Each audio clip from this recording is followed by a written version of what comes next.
Hi, everybody, and thank you for joining me in this discussion talking about empathic leadership and what that entails. My name is Dr. R, and the first question is probably, who am I and why am I here? I have been in leadership positions for over 30 years, and I felt called to actually step up and talk about the empath leader because I am one.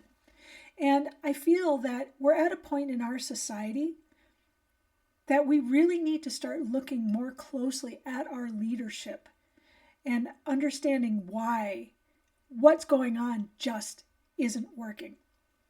Every day, I take a look at articles on the big sites, whether it's the Wall Street Journal or Forbes or Inc., or even the small ones, looking at social media like LinkedIn, where everybody's talking about the job search and how awful it is, or talking about employers that they've had and the lack of leadership. And I really believe that the antidote to all of this is empathic leadership. Having people in leadership positions with empathy, and not just empathy as a corporate buzzword, empathy as a real, usable tool. So why am I here? Because I bring the 3 E's necessary to discuss this. I have experience, I have expertise, I have the education, but I have the 4th most important one, which is I do have empathy. I am an empathic leader, and I've seen what that means. So let's start at the beginning. Let's define empathy. So what is it? Empathy is when a person can relate to another person on an emotional, not a cognitive, level. So you're relating to that person with your heart and not just with your brain. As Brené Brown put in her book, The Gifts of Imperfection, sympathy says, I feel sorry for you, whereas empathy says, I'm in that place with you. I've been there and I get it. So sympathy says, wow, that sucks. Empathy says, I know that sucks because I've been there and I feel for you. These are the kind of leaders we need, because these are the people who put people first. People before profit, people before popularity. And this is what we desperately need right now. To lead with empathy means you feel with your people, which means you have to understand that they are people. They are not cogs. They are not machines. They are not resources to be used up. An empathic leader will understand what needs to be done for their people. And they will also understand that those people are their most valuable resource. And if you treat your people in that manner, that they are that most valuable resource, they will be absolutely loyal and back you all the way to the end. A loyal and invested workforce is the key to long-term success. That's the trick. A lot of our organizations look at short-term gains. Until we can start thinking long-term beyond the next quarter or the next board meeting, empathic leaders will continue to be unpopular. And we'll get to that in a later video. When a leader lacks empathy, they not only can't relate to their people, they just don't care. Like I said, people are a resource like smelting iron or computer chips. Anyone's just like the other. What difference does it make? We'll use that one up and get someone else in because they're nothing special. How many people out there have been in a job and felt that way? Like you're nothing special, just something to be used up. Isn't it interesting, as a quick aside, that one of the major indicators of the 3 major maladaptive personality constructs, we're talking dark triad, so narcissism, psychopathy and sociopathy, and Machiavellianism, one of the biggest indicator that someone is carrying that burden is a lack of empathy. That's a topic for another time, but there's been some studies that do show that people with those personality types do better in business. They do better for short-term financial gain.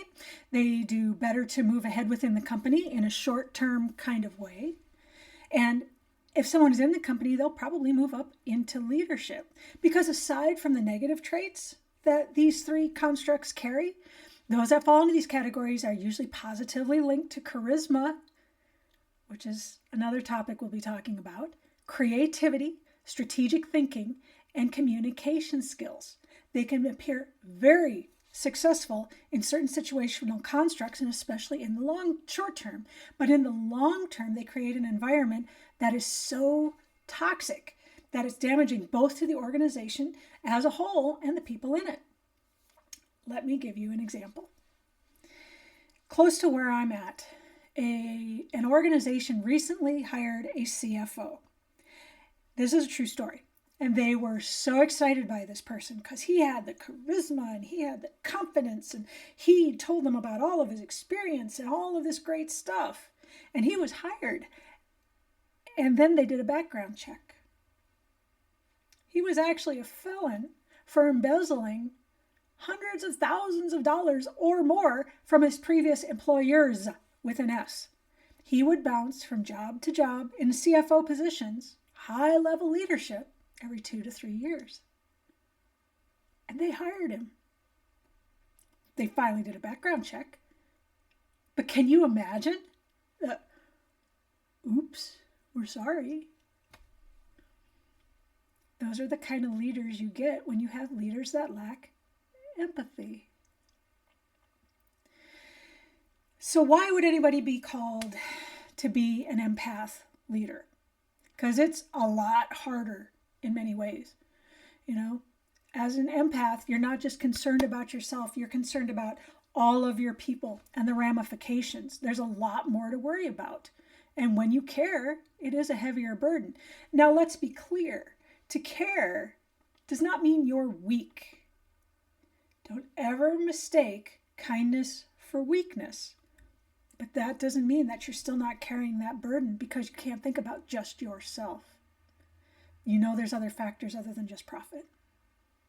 It creates complexities that people just don't understand because of the interrelations between people, and it's just not cool.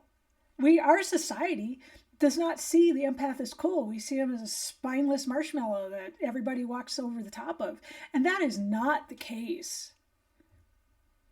To be empathic doesn't mean you're weak. And in fact, I would argue that you have to be stronger because not only do you have to carry that burden, but you have to be able to set clear boundaries and stick to them. To be fair is a lot harder than to be unjust. Living in a society with both corporate and academic systems that reward those that do anything to achieve success, even if it leaves a wake of destruction in their path, it's not cool to do it the other way. And if you are called to be an empath leader, then you're actually left with a calling like a warrior because you are a defender. It is not enough to be empathic and just sit with your own feelings, but rather it needs to be taken up as a standard. That doesn't mean you're there to save everyone, but rather you are there to defend your people against a corporate system that rewards a lack of empathy and punishes those that show human emotions. You're asked to step up. It's a much harder road, but it is so worth it because you understand that people are your greatest treasure. So why should I launch this podcast now? I have seen this going on in the 30 years that I have been in leadership positions, but since the pandemic, there's been a lot of discussion about how there's an empathy decline in society. For example, a survey at the University of Michigan from 2010, and granted, that's 13 years ago now, 14, but they had done a 30-year longitudinal study, studying over 14,000 students in about 30 years. And what they determined that among these students, there was a 40% drop in empathy. People lost half of their empathy. And I will be putting all of these links in the description below. So for those of you who are researchers and want to see where I got my information from, I'll show you. A little more recently, in 2022, there was a survey that said nearly 2 in 3 Americans say empathy have decreased in recent years. And Scientific America says the U.S. has an empathy deficit. The U.S. While other countries like Denmark and France are stepping in to fill that gap and actually teaching their students classes in empathy, the U.S. is falling behind, and we have a deficit that appears to be getting worse every single year. Add to this, the articles talking about the lack of empathy in academia and corporate America specifically. And this is both in places like Reddit, but also in the scientific literature. I'm a social scientist. This is where I live and breathe. And when I went and tried to find specific stuff talking about empathy right now, it's not there like it should be. It's like it's just getting glossed over. I actually really believe that a lot of the societal pushbacks that are going on within organizations right now, like quiet quitting, like coffee badging, like minimal Mondays, like the tug of war over remote work, can be directly related back to empathy or lack thereof in the leadership. I think that if leadership actually understood what it was like to be their workers, we might have a better chance at solving some of these problems that people are calling generational, but are actually just human. For me, the concept of an empathic leader is kind of like a unicorn. I've heard about them, read myths about them, seen TV shows with people who say they've seen them. But me personally, I have never seen one. And the people that I talk to, it's pretty scarce besides.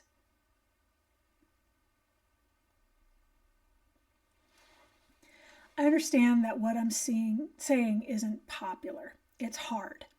And in organizations that value instant and short-term successes over long-term achievements, it's going to be difficult to institute. But I think it's that important. The irony of this is that the people who really, really, really need to hear this will be the ones who will gloss over it and won't.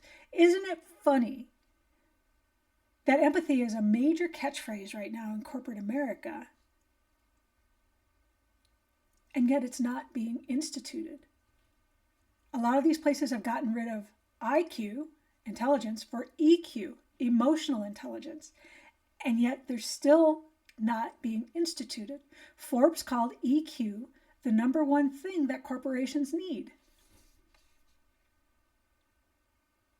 Empathy is the place that begins.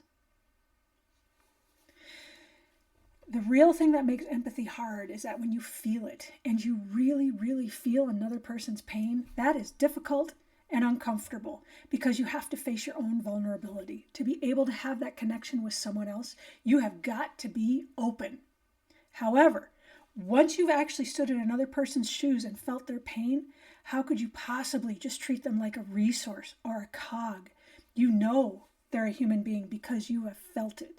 You have resonated with that person.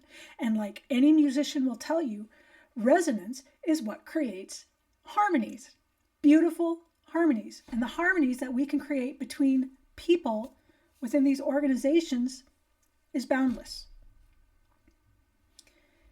This podcast is a calling for me, just as being an empath leader is a calling. And I hope it's the same for the people who are watching this. And as a calling, understand that you are being called to be a defender, to be a warrior, and that your weapon for defending is your humanity. Hold on to that humanity. It's the most precious thing that you have. Maya Angelou said, "I think we all have empathy. We may not have enough courage to display it." So I'm asking you to stand up and display it, show your courage, and be ready to defend your people. Be the warrior that defends your people. Hold on to your humanity. And here's to our hope for the future.